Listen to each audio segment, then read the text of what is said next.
Aí, pessoal, olha que momento especial nós vamos viver aqui nessa manhã, aqui no Senai, na Barra Funda, em São Paulo. João Furtado, seja bem-vindo aqui a esse ambiente, aqui na Come Vovó Isabel, hein? Prazer em falar com você. Bacana. O que te remete a estar num ambiente, num clássico, num antigo, ô João? Então, você me fez essa pergunta e eu nunca mais tinha lembrado de uma história antiga que eu vivi numa Kombi. Em 1974, em Portugal, eu tinha uma namorada, uma Graça, e o, o, o tio dela tinha uma Kombi. E ele enchia a Kombi de crianças, 10, 12, 15 crianças, e levava para passear. E ele era africano, da Guiné, e um dia ele parou a Kombi em frente a uma confeitaria que tinha na cidade e abriu o portão, abriu essa porta lateral e as crianças gritaram todas juntas com ele PAIGC, que era o partido do movimento independentista da Guiné. Caramba! E você me falou da Kombi e eu lembrei dessa história antiga, que é a relação mais antiga que eu tenho com uma Kombi, que nasceu nessa cidadezinha em Portugal onde eu morava. Que bacana! Todo brasileiro ou toda brasileira tem uma história com o antigo e não está sendo diferente com o João Furtado. Falar um pouquinho do João Furtado, formado em economia, professor, pensador e que o tempo todo fala que nós temos condições de ter aí uma nação desenvolvida. Mas a gente precisa pensar, saber quais as ações a serem tomadas e eu quero explorar ele no máximo, falar um pouquinho de economia, de indústria, reindustrialização, e você como um pensador vem ao longo dos anos, 40 anos de formação, não é pouca coisa, e vai conversar com a gente aqui no nosso canal Combinado com Bigode. Um prazer ter você aqui, Prazer é meu, ô João. Bigode. Vamos falar um pouquinho. O Brasil já foi protagonista no PIB, já teve uma fatia grande e hoje não chega a 10%. O que levou o Brasil a estar nessa situação em relação ao PIB, em relação à indústria de transformação, João? Olha, Bigode, eu vou dividir minha resposta em duas partes. A indústria que nós tivemos no passado era uma indústria que nasceu numa economia em que o Brasil tinha grandes dificuldades para importar, então nós procurávamos fazer no Brasil tudo aquilo que nós precisávamos. Dão a isso o nome de substituição de importações, mas o importante não é o nome, o importante é entender que havia ali uma preocupação muito grande de fazer no Brasil tudo o que a gente precisava. E a gente fazia. Quando, digamos, aconteceu essa transição industrial, que acelerou muito as transformações, a eletrônica, a entrada da Ásia, depois a China, este processo acelerou muito as mudanças. E nós não estávamos preparados para essa velocidade. Nós éramos bons em fazer coisas mais ou menos estáveis. Quando a velocidade acelerou, nós nos perdemos. Então, essa é a primeira parte. A segunda parte da resposta é que em 94 houve uma mudança econômica importante e o câmbio desfavoreceu a indústria. Os formuladores do Plano Real achavam que a indústria reagiria e que a concorrência dos importados faria as empresas se moverem, mas isso não aconteceu ou aconteceu numa medida muito pequena. Ô João, vamos explorar um pouquinho mais. Ali, os anos 90, muito bem colocado. Essa abertura do mercado. E aí os nomes, eu lembro, eles eram até bonitos, né? Globalização, terceirizações e a sociedade sendo levada às cordas. Globalização, foi bom para quem, João? Então, a globalização tem muitos componentes. Se você perguntar para o agronegócio do Mato Grosso ou para digamos, os intermediários financeiros dos centros financeiros brasileiros, sobretudo de São Paulo, eles gostaram da globalização. Foi bom para eles. A globalização permitiu que eles tivessem acesso ao dinheiro de fora, barato, que eles trouxessem esse dinheiro barato e emprestassem caro. Para eles, a vida foi bem. Se você perguntar aos fazendeiros do Mato Grosso, de Goiás, do Tocantins, do oeste da Bahia, a abertura do mercado chinês às exportações brasileiras foi muito positivo para eles. Então, no Brasil, há ganhadores da globalização, mas também há perdedores. Eu estive ontem em São Bernardo do Campo. São Bernardo do Campo não é a cidade que era. Era um coração industrial pujante, forte, Sem com dúvida. uma classe trabalhadora aguerrida, desejosa de conquistas e desejosa de participar da construção de um Brasil industrializado e desenvolvido. Hoje, é uma cidade com muitas dificuldades, com muita pobreza, com muitas indústrias fechadas, com muitos espaços abandonados. A globalização também trouxe perdedores, muitos perdedores. Há muitas cidades no Brasil que enfrentaram muitas dificuldades com a globalização. No Rio Grande do Sul, há cidades calçadistas que deixaram de ser cidades calçadistas. Há cidades que Setor têxtil também. viviam do vestuário e pararam de viver do vestuário. Grandes empresas brasileiras que eram muito fortes na indústria têxtil, na indústria do vestuário, na indústria do calçado, elas passaram por muitas dificuldades e algumas deixaram de existir. Ô, João, mas você pensa, né, que faltou um controle do governo com essa abertura de mercado, faltou alguns calços, algumas políticas envolvendo outras pessoas ou todos os setores para ser um pouco mais consistente, falar, olha, tudo bem essa abertura do mercado, mas ela não pode ser de qualquer jeito. Naquele momento, o que faltou? Faltou, a meu juízo, uma consciência de que o discurso da globalização tinha muitas promessas falsas. De que a indústria brasileira era uma indústria pujante naquele mundo antigo, mas ela precisava de um tempo de transição para este mundo novo da globalização. E não é porque ela tivesse problema, é porque ela tinha sido construída para aquele modelo. Você não pode desenvolver um atleta para, digamos, jogar futebol e jogá-lo numa piscina. Não foi para isso que ele foi treinado. A indústria brasileira foi desenvolvida durante 50 anos, durante 80 anos, para produzir coisas que o Brasil não podia importar. Esse era seu objetivo. Quando veio a velocidade terrível da eletrônica, do digital, da automação, nós não estávamos preparados para isso. Precisávamos de um tempo.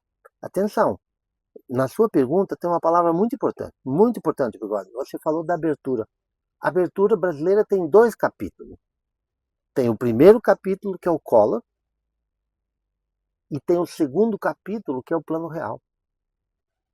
O Collor, abertura sem capacidade de importar, não provoca grandes problemas. Abertura com a capacidade de importar dos capitais que foram atraídos pelos juros elevados, significou que a taxa de câmbio ela fez muito mal à nossa indústria. Não é abertura, é uma abertura turbinada pelos anabolizantes do câmbio. Então, não é apenas que você pode importar muito barato. E quando você pode importar muito barato, como é que a indústria resiste? Não, é. Então houve aqui, a meu juízo, uma tentativa de acelerar o combate à inflação. É como, a comparação não é boa, mas eu vou usar. Ok. É como um médico que tem dúvida sobre o diagnóstico, ele dá uma dose brutal de antibiótico para ter certeza de que funciona. Funcionou? Funcionou. Acabou a inflação. Mas os efeitos colaterais do combate à inflação são muito graves e, atenção, Bigode, eles têm 32 anos. Nós estamos 31 anos. Nós estamos há 31 anos sofrendo as consequências deste antibiótico. É claro que isso não era apenas um projeto do Brasil, era um projeto, como eu disse, que favoreceu grupos e desfavoreceu outros grupos. Simbolicamente, o agronegócio e a mineração são ganhadores, o setor financeiro é ganhador, a indústria e a grande maioria da classe trabalhadora são perdedores desse projeto. Para você que está acompanhando o nosso canal, curta, compartilha, dê sugestões. Nós estamos aqui no momento, como eu falei para vocês, super especial. João Furtado, economista, pensador, professor, formador. Ô João. Se você está gostando do nosso canal, curta, compartilhe e se inscreva. Você é a parte mais importante desse projeto. Combinado com o Bigode.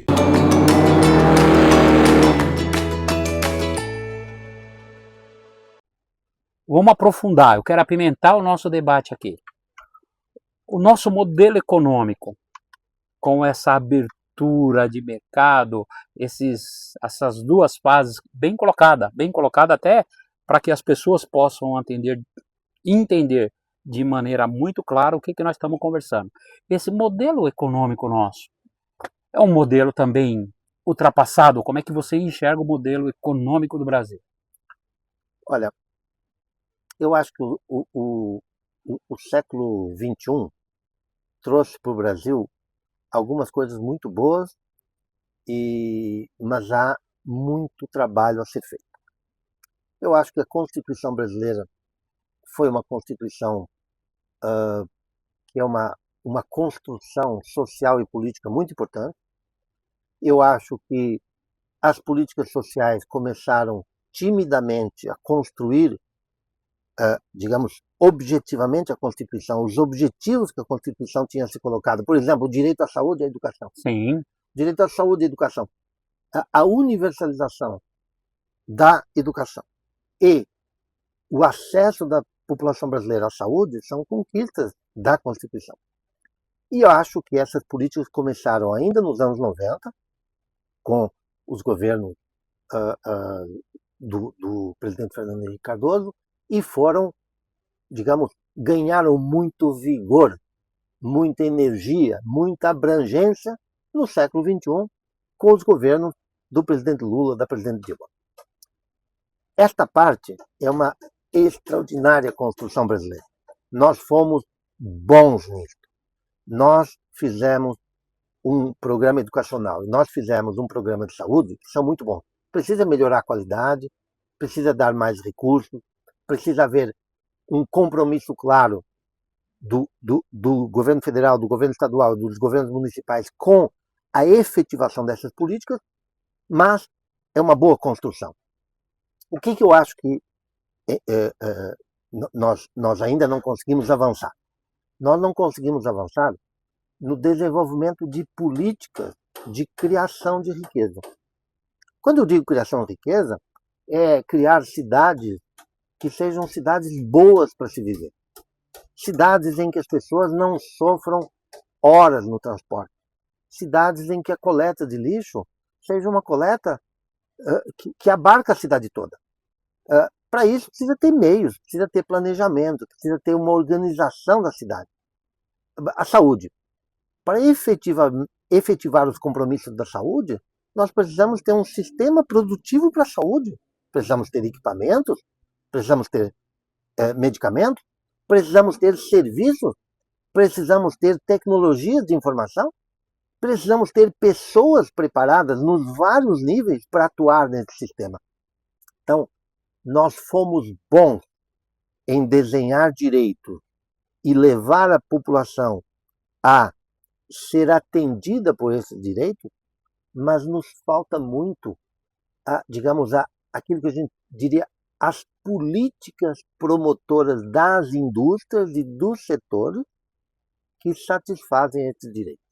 É bacana o que você traz pelo seguinte, essa conexão que você fez, que quando a gente fala de indústria, é o setor da saúde, né? Aí de mobilidade urbana, tudo isso, existe uma indústria muito grande por trás dessas políticas. Como efetivamente a gente colocaria dentro de um plano de governo? Porque assim, olha, o mundo ficou refém da China na época da pandemia. O mundo ficou atrás de luva, atrás de máscara, atrás de uma série de coisas que os próprios países, como o Brasil, poderia estar produzindo. É aí que você fala que faltou a mão, faltou planejamento, porque as pessoas que estão olhando para nós aqui dentro do canal Combinado com Bigode, e é um público crítico também, que vai fazer algumas observações importantes nesse bate-papo. Então, como fazer um planejamento adequado, criar metas para serem atingidas? Como é que você olha os setores? Para a gente fazer a conexão com a Constituição, como você falou, de ações sociais que teve, e faltou essa segunda parte, que era criar o mecanismo para a indústria ser forte. Como é que você enxerga isso? Então, Bigode, as políticas industriais brasileiras, elas pecam pelo seu elitismo. Elas são políticas elitistas. Elas são políticas para o andar de cima da indústria. Elas são políticas voltadas para as 500 ou 1.000 empresas que dominam os principais setores. Eu sou defensor de uma política para a generalidade da indústria, para o pequeno calçadista, para o pequeno fabricante de artefatos metalúrgicos, para todas aquelas empresas pequenas e médias que têm 20, que têm 50, que têm 100 funcionários e que não têm acesso à informação tecnológica. Nessas empresas há muito a ser feito para melhorar a produtividade, com a melhora da produtividade, melhorar os resultados, permitir um esforço de capacitação das pessoas e levar essas empresas a desenvolverem novos produtos, novos processos e terem acesso às tecnologias. Então, a política industrial brasileira, ela deveria ter um esforço permanente para as 200.000 empresas, não apenas para as 1.000. Infelizmente, isso vale para o governo federal e vale para as organizações que são representativas da indústria. Vale para o Ministério do Desenvolvimento, Indústria e Comércio Exterior, que está nas mãos do vice-presidente Geraldo Alckmin, vale para a Confederação Nacional da Indústria e vale para todas as federações. Nós precisamos olhar para os pequenos e médios. A indústria brasileira, ela tem grandes empresas de projeção internacional que vão sozinhas. Não precisam de ajuda. Quem é que precisa de ajuda? Quem precisa de ajuda são as pequenas e médias empresas. Então essa é a minha primeira parte da resposta. Mas voltando para o tema da saúde, eu queria aprofundar um pouquinho mais. Vamos lá. Eu queria dizer o seguinte, hoje é muito difícil competir de verdade com os fabricantes indianos de moléculas para a indústria de saúde e com os fabricantes chineses de equipamento. Eu entendo isso. Mas a saúde tem muitas outras coisas além de equipamentos e fármacos. Tem instalações. Os chineses não exportam postos de saúde. A ergonomia do posto de saúde, a arquitetura do posto de saúde, o caráter acolhedor do posto de saúde para a criança, para o idoso, para a pessoa com deficiência. Quem procura o posto de saúde, frequentemente, está com alguma dificuldade. A construção disso mobiliza a inteligência dos médicos, dos enfermeiros, dos atendentes, dos arquitetos, dos urbanistas, dos fisioterapeutas. A mobilização da inteligência é uma política industrial, é uma política de criação de artefatos, no caso um equipamento, um posto de saúde, que atendam aquilo que está na Constituição brasileira. A Constituição brasileira diz que o direito é saúde, então vamos atender bem. Então vamos tratar bem as pessoas. Vamos atender no horário certo. Vamos fazer a fila andar. E os equipamentos ajudam nisso. Ajudam no acolhimento. Mas tem outras coisas. A China, por mais avançada que seja na indústria digital, quem sabe fazer o software para a saúde somos nós. Nós que conhecemos o idoso, nós que conhecemos a criança, nós que sabemos fazer o programa de vacinação. Então, o que eu quero dizer com isso é o seguinte: mesmo havendo muitas dificuldades na saúde com relação a equipamentos médicos e com relação a fármacos, há muita coisa em que a política de saúde poderia estimular o desenvolvimento brasileiro, estimular o acesso das pessoas. Vou contar um exemplo rápido aqui, que é o governo do estado do Piauí tem uma política de saúde de atendimento digital. O estado do Piauí é um estado muito grande. Tem cidades que são distantes 8, 10 ou mais horas da capital teresina. Como é que se leva a saúde para esse lugar? Como é que eu levo profissionais especializados para um vilarejo? O digital permite resolver esse problema. E nós temos os instrumentos para isso. Nós não dependemos nem da China, nem da Índia para isso. Então, a política industrial brasileira deveria aproveitar mais o potencial brasileiro em muitas coisas. A riqueza da inteligência, da criatividade, o esforço que foi feito, voltando aqui nesse assunto da formação de pessoas. O ministro Fernando Haddad, ministro da Educação Fernando Haddad, fez um extraordinário trabalho de criação de escolas técnicas, institutos federais de Brasil afora. Sim, Se sim, você entrar no site do Ministério, sim. você vai ver um mapa que cobre o Brasil, digamos, do Piauí ao Rio Grande do Sul, uma vastidão de território coberto por institutos federais. Esses institutos federais, eles formaram pessoas. Essas pessoas, elas precisam ser aproveitadas em atividades não apenas produtivas, mas produtivas com o seu talento, com o resultado desta formação importante que foi feita ao longo deste século XXI, que foi um dos argumentos que eu utilizei. Então, Bigode, eu acho que nós fizemos esforços muito importantes, mas nós não estamos sabendo aproveitar esses esforços da melhor forma. Então, se eu pudesse, se me dessem o direito de uma sugestão só, é fazer políticas que sejam capazes de casar as necessidades do sistema produtivo com a potencialidade da juventude que foi formada neste século XXI por políticas educacionais muito bem feitas. Se você está gostando do nosso canal, curta, compartilhe e se inscreva. Você é a parte mais importante desse projeto. Combinado com o Bigode.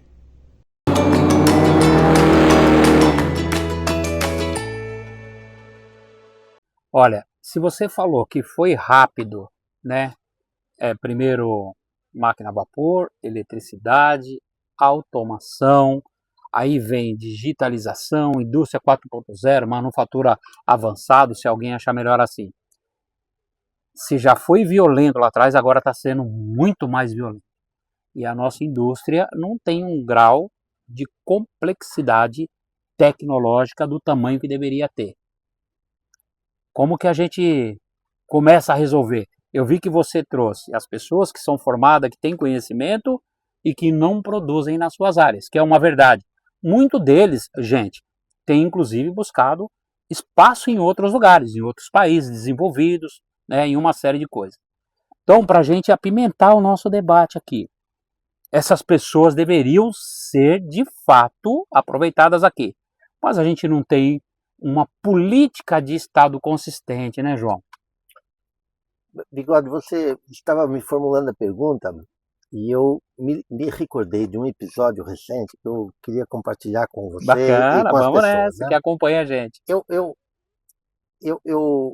peguei um táxi em Congonhas e era um companheiro jovem que faz segundo turno de taxista a partir das 6 horas da tarde, depois de ter feito o primeiro turno dele como vendedor de sensores eletrônicos para a indústria. Eu quis entender a história é fascinante, a história é extraordinária. Ele se formou numa escola técnica em eletrônica e automação e foi trabalhar numa empresa estrangeira que vende sensor. Veja, ele não visita as grandes montadoras. As grandes montadoras têm robôs e têm 500 engenheiros para definir isso. Ele visita médias empresas brasileiras. E ele vai lá e ele diz: João, não há nenhuma empresa que eu visite que eu não veja muitas oportunidades de melhoria a partir do sensor e a partir de pequenos dispositivos digitais. Veja o que eu estou dizendo. Este senhor, que tem 2 jornadas, que de dia é representante comercial, vendedor, digamos, agente comercial, de uma empresa que fornece melhorias digitais para a indústria, este senhor, que depois vira taxista, ele faz um trabalho que poderia ser feito pelos estudantes, digamos, do Senai, pelos estudantes das escolas técnicas, que poderiam fazer estágios, levar para a escola perguntas, trazer de volta perguntas para a escola, saber como é que o meu conhecimento pode melhorar isso, pode melhorar aquilo, pode melhorar outro. Então, o que eu quero dizer com isso é assim, nós precisamos fazer um esforço para transformar as centenas de milhares de pessoas que nós formamos todo ano nas escolas técnicas em agentes de promoção do desenvolvimento da indústria. Porque o desenvolvimento da indústria significa melhoria dos resultados da empresa, melhoria dos produtos que são colocados à disposição dos brasileiros, significa um encadeamento de melhorias sucessivas que levam as empresas a conseguir lutar por um espaço de mercado mais ativamente, excluindo produtos importados, porque o produto brasileiro é mais adequado às necessidades, e por aí adiante. Então, o que eu quero dizer é, vou dar um nome a isso, o nome não é, a palavra não é bonita, mas é a única que nós temos para isso. Isto se chama extensionismo tecnológico. É levar da escola. Eu não estou falando das grandes universidades, elas também podem participar disso. Escolas técnicas mas mesmo, que ali está o conhecimento. E ali estão as pessoas. Estão as pessoas, estão conectadas o tempo todo. Exatamente. Então essas pessoas que vão fazer um estágio, as escolas técnicas deveriam ter uma enorme preocupação com o estágio. Elas deveriam ter em algum lugar, no seu site, uma inscrição de empresas que gostariam de ter estagiário. Esse estagiário que vai à empresa deveria ter um plano de trabalho. Este plano de trabalho deveria ser definido pela escola e pela empresa ao mesmo tempo. Não é para impor à empresa alguma coisa. Não é para impor à escola alguma coisa. É para fazer um casamento de ganha-ganha. Ganha a formação, ganha a empresa. Olha que bacana o que o João Furtado está trazendo. Essa conexão. Se você está gostando do nosso canal, curta, compartilhe e se inscreva. Você é a parte mais importante desse projeto. Combinado com Bigode.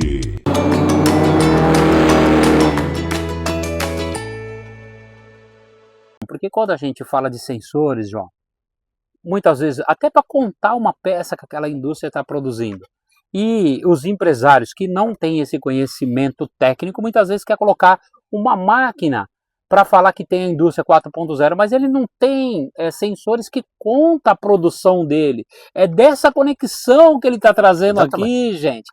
Porque a gente precisa primeiro se preparar para receber novos equipamentos, novos investimentos, e a gente precisa assim de fomento do governo. A gente sempre fala isso. As pequenas e microempresas, né? As médias têm um pouco de suporte, as grandes nem se fala, porque tem capital estrangeiro, tem uma série de coisas que nós estamos conversando aqui. Mas isso que você traz é essencial, né? Tem que ter essa conexão para que a gente pense de fato uma indústria forte, né, João? E Bigode, tem que ter o diálogo dentro da empresa entre aquilo que o nome que a gente usa, o empresário, que muitas vezes é um trabalhador, Sim, como os outros trabalhadores. Sim, sem dúvida nenhuma. A diferença é que ele tem muitas preocupações, ele acorda cedo, ele às vezes consegue fechar o mês, às vezes ele não consegue fechar o mês, a vida também não é fácil para esses pequenos empresários, mas tem que haver um diálogo que permita explorar, no melhor sentido da palavra, explorar o conhecimento de quem pratica atividade industrial para que a empresa possa conceber, arquitetar, implementar soluções adequadas. Como você disse, a solução adequada nem sempre é uma máquina. Às vezes é um ajuste na máquina que existe. Excelente, é isso mesmo. Às vezes é um sensor que permite diagnosticar que aquela máquina funcionou bem ou funcionou mal, funcionou muitas horas ou funcionou poucas horas, travou ou não travou, produziu defeito ou não produziu defeito. Não precisa de uma máquina nova, precisa de um diagnóstico correto do problema. E para isso precisa de pessoas atentas.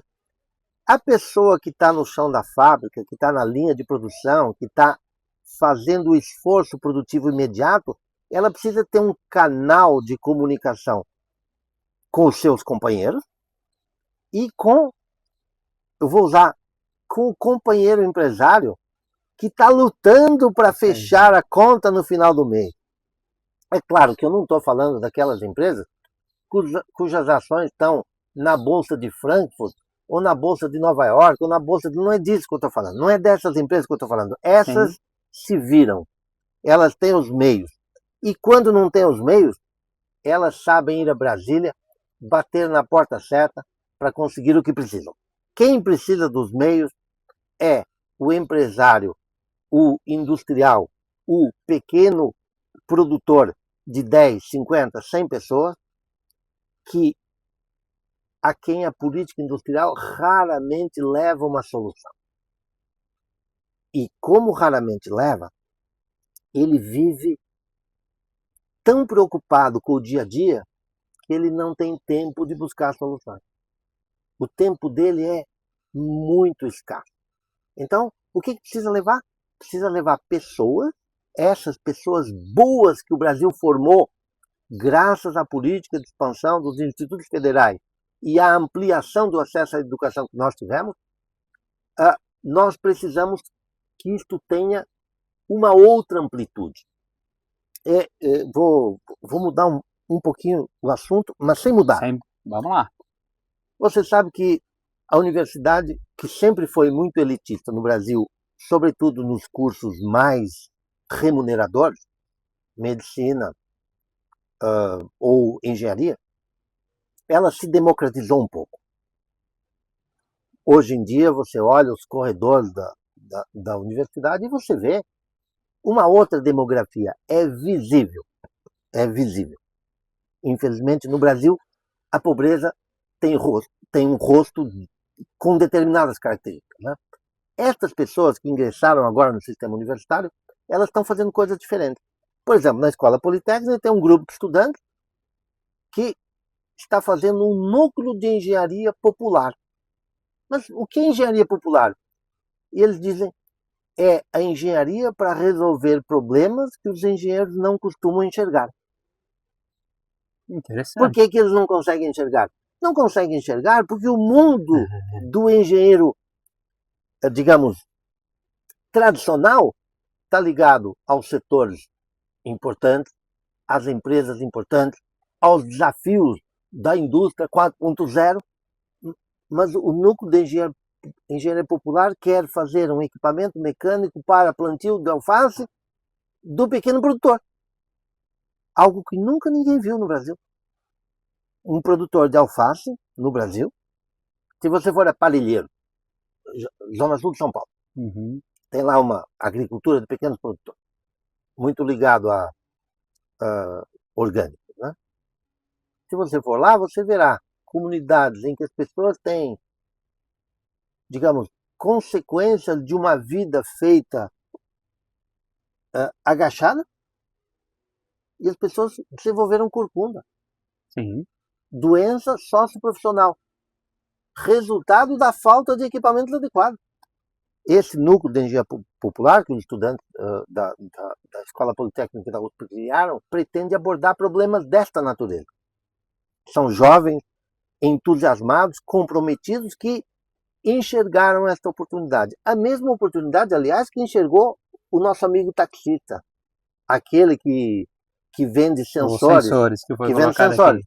Então, é para estas pessoas que o Brasil precisa dar resposta. É isso que está faltando fazer.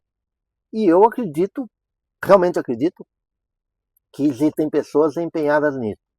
Infelizmente, a vida em Brasília é uma vida muito difícil, as pessoas estão sempre, digamos, muito ocupadas e nem sempre elas conseguem absorver demandas que são tão variadas, de um Brasil que é tão variado e tão rico, justamente por ser tão variado, com demandas tão variadas que essas pessoas têm, né?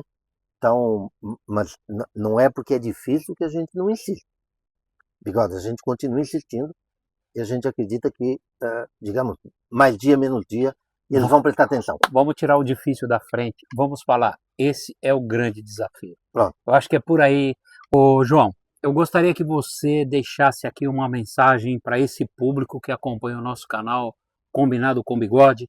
Você, como um pensador, um professor, um formador de opinião, deixasse aí uma mensagem para esse pessoal que acompanha a gente aí. O que você tem para falar para esse público? Ô, Bigode, muito obrigado por essa oportunidade de conversar com você, conversar com o teu público. Eu acredito imensamente no Brasil. E eu acredito que as oportunidades que nós temos para desenvolver o Brasil são oportunidades ligadas ao aproveitamento do imenso potencial que têm os brasileiros, todos os brasileiros. Não apenas aquele segmento que é muito valorizado por talentos especiais, mas todos os brasileiros têm talentos que precisam ser aproveitados neste projeto maravilhoso de desenvolvimento do Brasil. Infelizmente, nós ainda não conseguimos dar oportunidades para todos.